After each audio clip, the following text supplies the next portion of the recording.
दोस्तों फाइनली राहुल गांधी बिहार के चुनावी रण में उतर चुके हैं। तेजस्वी यादव के साथ पहली रैली उन्होंने मुजफ्फरपुर में की और यहां आते ही राहुल गांधी ने सीधे प्रधानमंत्री नरेंद्र मोदी को अपने निशाने पर लिया और स्पष्ट तौर पर प्रधानमंत्री का नाम लेते हुए कहा कि आप मोदी जी जो हैं वो सिर्फ और सिर्फ वोट हासिल करना चाहते हैं और वोट हासिल करने के लिए वो किसी भी हद तक जा सकते हैं।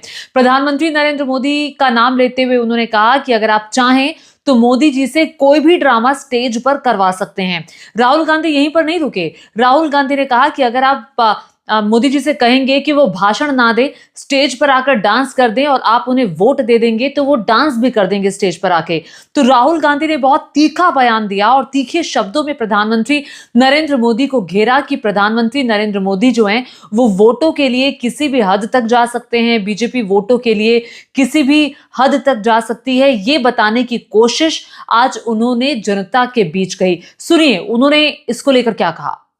अगर आप कहोगे नरेंद्र मोदी जी आप ऐसा ड्रामा करो वोट के लिए, वो कर देंगे। जो भी करवाना है करवा लो। मैं कह रहा हूं आप उनको कहो कि देखो भैया हम आपको वोट देंगे, आप स्टेज पे आके नाच लो, वो नाच लेंगे।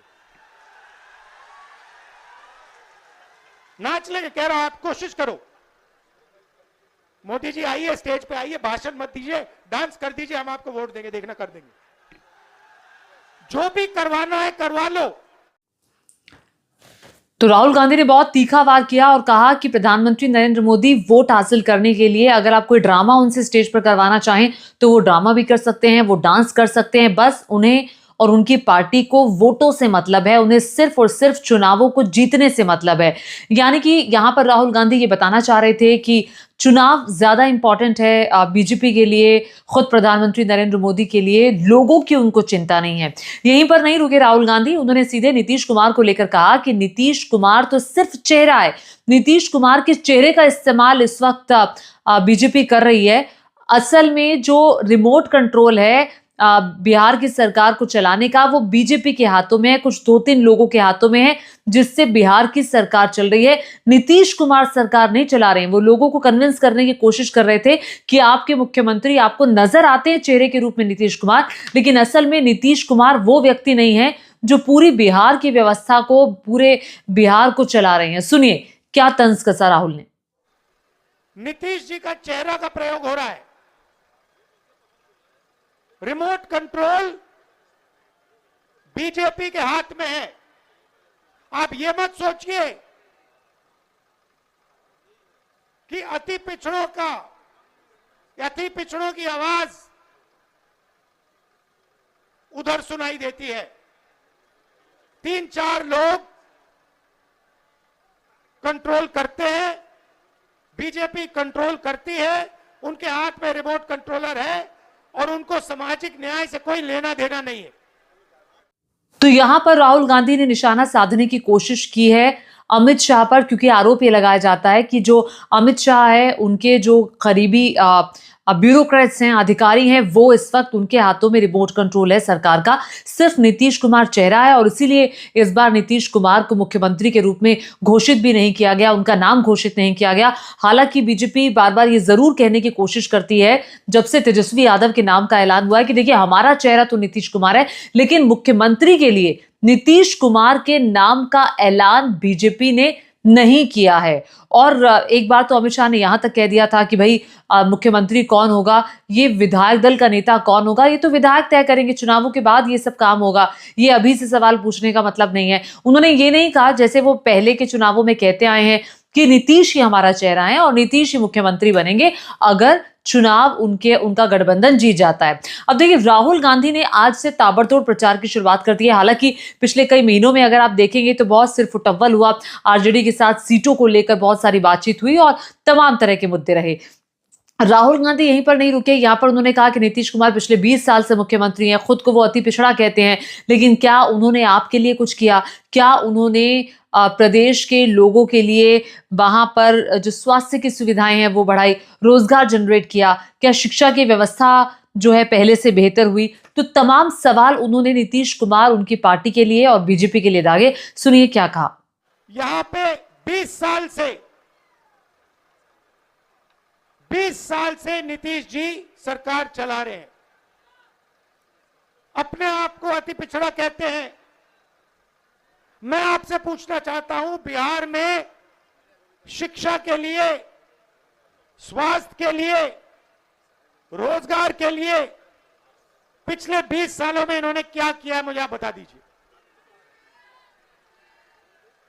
क्या आप ऐसा प्रदेश चाहते हो जहां आपको कुछ ना मिले, अदानी जी को 1-2 रुपए में जमीन दी जाए और आपको रोजगार ना मिले?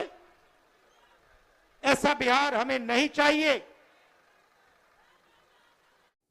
अब राहुल गांधी जिस तरह से गरज रहे थे ना, वैसे ही तेजस्वी यादव भी गरज रहे हैं और पिछले कई दिनों से ताबड़तोड़ वो रैलियां कर रहे हैं जिसमें भारी लोगों की भीड़ जमा हो रही है। अब देखिए, जितनी भीड़ तेजस्वी और राहुल को देखने के लिए आई है, क्या वो वाकई में वोटों में तब्दील हो पाएगी, ये 14 नवंबर को नतीजे बताएंगे। लेकिन पहले मैं आपको ये बता दूं, तेजस्वी यादव ने यहां से मन से क्या कहा। तेजस्वी ने कहा कि देखिए, अपराध को किसी भी सूरत में बर्दाश्त नहीं किया जाएगा, अपराधी कोई भी हो। ध्यान और गौर करिएगा, तेजस्वी कह रहे हैं कि अपराधी कोई भी हो, अपना हो या पराया हो, भले ही अगर अपराध तेजस्वी के परछाई ने किया हो, उसको भी हम दंड दिलवाने का काम करेंगे। सुनिए तेजस्वी क्या कह रहे हैं। सरकार बनेगी चाहे अपना हो या पराया, जो अपराधी अगर गलत काम करेगा उसको सलाखों के पीछे तेजस्वी भिजवाने का काम करेगा। करप्शन, क्राइम और कम्युनलिज्म से तेजस्वी कॉम्प्रोमाइज नहीं करेगा। तेजस्वी की परछाई भी गलत काम करेगी तो उसको भी सजा हम लोग दिलाने का काम करेंगे। तो आप लोगों का साथ मिलेगा कि नहीं मिलेगा? एक बार जोर से हाथ उठा करके बताइए, मिलेगा ना? अब पिछले बार राहुल गांधी जी, सकरा तो हम लोग जीत गए थे पिछले बार, काउंटिंग में धांधली हो गया था, वोट की चोरी तो हुई, साथ ही साथ सीट की भी चोरी हो गई। लेकिन इस बार मुस्तैद रहना है। ये भाजपा के लोग हिंदू मुस्लिम करेंगे। तो तेजस्वी भी राहुल गांधी की तरह 20 साल के नीतीश कुमार के कार्यकाल का जिक्र कर रहे हैं और कह रहे हैं कि देखिए, 11 साल तो प्रधानमंत्री नरेंद्र मोदी भी हैं, इनकी मिलकर के सरकार चल रही है। इन्होंने क्या आपको कोई विश्वविद्यालय दिया? उन्होंने क्या आपको कोई रोजगार दिया? उन्होंने क्या कोई बड़ा अस्पताल आपके लिए बनवाया? उन्होंने क्या कोई बड़ा कारखाना आपके लिए बनवाया?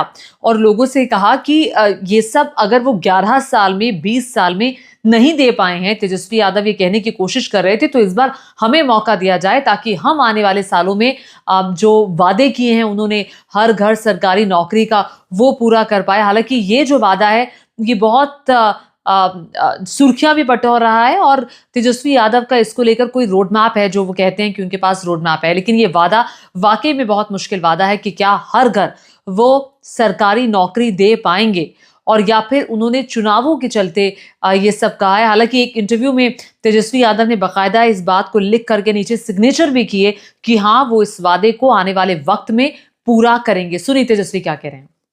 20 साल से नीतीश कुमार जी बिहार के मुख्यमंत्री हैं। कितने साल से? आवाज दो यार, 20 साल से है कि नहीं है? और 11 साल से नरेंद्र मोदी जी प्रधानमंत्री है कि नहीं है? सकरा को कुछ कारखाना मिला है क्या? कोई अच्छा अस्पताल मिला होगा? कोई बढ़िया विश्वविद्यालय मिला होगा? लोगों को सरकारी नौकरी, रोजगार मिला होगा? नहीं मिला, कुछ नहीं मिला। केवल घूसखोरी बढ़ी है कि नहीं बढ़ी है? थाना ब्लॉक चले जाए, घूस देना पड़ता है कि नहीं देना पड़ता है? और राशन में रिश्वतखोरी हो रही है कि नहीं हो रही? बोलता है 5 किलो, देता है 3 किलो। रिश्वत ले रहा है कि नहीं ले रहा? तो आप देखिएगा, हर घर नल से जल योजना में घूसखोरी, दाखिल खारिज कराइए, जमीन का रजिस्ट्री कराइए, उसमें घूसखोरी, जातीय प्रमाण पत्र बनाइए, उसमें घूसखोरी। और अपराध बढ़ा है कि नहीं बढ़ा है? मुजफ्फरपुर जिला में कोई ऐसा दिन है जब हत्या ना होती हो, हमारी बहनों के साथ रेप ना होता हो? यही मुजफ्फरपुर की बेटी 11 साल की बच्ची के साथ रेप कर दिया गया। अस्पताल में 4 घंटे बेड नहीं मिला, उसकी मौत हो जाती है। यही है सुशासन, यही है 6 दिन। क्या मिला आप लोगों को? बताओ सकरा की जनता, कुछ मिला है तो बताओ। जो 20 साल में नहीं दिए, अब अगला 5 साल में कहां से देंगे?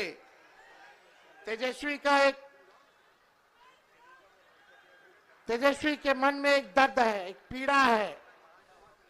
तेजस्वी बेरोजगारी को हटाना चाहता है, गरीबी को हटाना चाहता है, महंगाई को खत्म करना चाहता है, बिहार से पलायन को खत्म करना चाहता है और अपराध मुक्त, भ्रष्टाचार मुक्त बिहार बनाना चाहता है, बिहार को नंबर 1 बनाना चाहता है।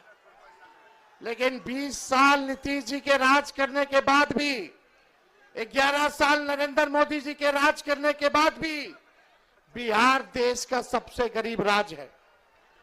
बिहार में सबसे ज्यादा बेरोजगारी है, महंगाई है, पलायन सबसे ज्यादा है। तो तेजस्वी और राहुल की जोड़ी क्या कमाल कर पाएगी, ये अभी नहीं, ये 14 तारीख को पता चलेगा। लेकिन जो अभी फिलहाल पोल्स आ रहे हैं, पोल्स ये कह रहे हैं कि कांटे की टक्कर है, कांटे का मुकाबला है। महागठबंधन ने तो अपने सीएम चेहरे का ऐलान तेजस्वी के रूप में कर दिया, लेकिन अभी एनडीए की तरफ से नहीं किया गया है। एनडीए क्या नीतीश को ऐन चुनाव से पहले नाम घोषित करेगा, या फिर वो यहां पर नीतीश कुमार के साथ साथ प्रधानमंत्री की रैलियों पर ज्यादा निर्भर करेगा? प्रधानमंत्री की ताबड़तोड़ रैलियां होने वाली हैं। आप ये कह सकते हैं कि आने वाले वक्त में 1-2 दिन में प्रधानमंत्री वहीं पर ही डेरा डालकर बैठेंगे। लगातार उनकी एक के बाद हर दिन रैली होगी, और इन रैलियों का असर कितना पड़ता है, क्योंकि एक ही वक्त में राहुल गांधी, तेजस्वी यादव वहां पर होंगे, प्रधानमंत्री नरेंद्र मोदी होंगे, पिछले कई दिनों से अमित शाह वहां पर है, पूरी स्ट्रैटेजी तैयार की जा रही है, नीतीश कुमार भाषण दे रहे हैं। हालांकि नीतीश कुमार इन दिनों एक्टिव नजर आ रहे हैं, लेकिन कुछ कुछ ऐसा हो जाता है कि नीतीश कुमार के जो स्थिति है, उनकी तबीयत है, उनकी उसको लेकर जरूर सवाल खड़े होते हैं। तो आपको क्या लगता है, बिहार का चुनाव कौन जीत रहा है? नीचे कॉमेंट करके बताएगा, और साथ ही साथ मेरे चैनल को सब्सक्राइब करना मत भूलिएगा। धन्यवाद।